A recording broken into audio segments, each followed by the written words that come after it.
When we've had winters like this in the past, same thing has happened. It's Mother Nature's cause and effect. We've just had so many mild winters for such a long time here in Utah that to some folks, it might seem a little, this is kind of unusual. Over the last few weeks, more large animals such as moose, cougars, and elk are making their way into neighborhoods at lower elevations. Okay, yep, just right here in Provo. Like this moose in Utah County. Oh, Lord. Oh! Don't come near me!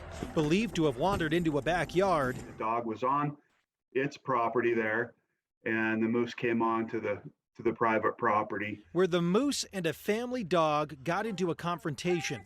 The dog didn't survive. It's a tragedy, but we don't blame anybody for this. Because of the snow conditions this year, we are seeing more wildlife in lower elevations.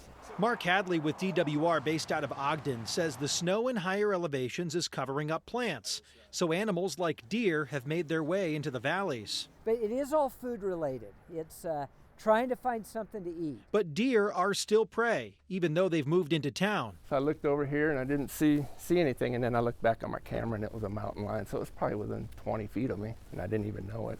Alan lives in Ogden and has seen a few cougars venture across his driveway over the years. This time I was actually just looking through my camera. I usually look at the late night or the early morning stuff. Daytime stuff I just delete. But then I noticed, I said, oh, check that out. It's an animal following its food source. Deer are the main animal that cougars prey on. So as the deer come down out of the mountains, the cougars just follow them right down. They're following their prey source. It's all about finding something to eat. Regardless if it's moose, elk, or cougars, it all comes back to food.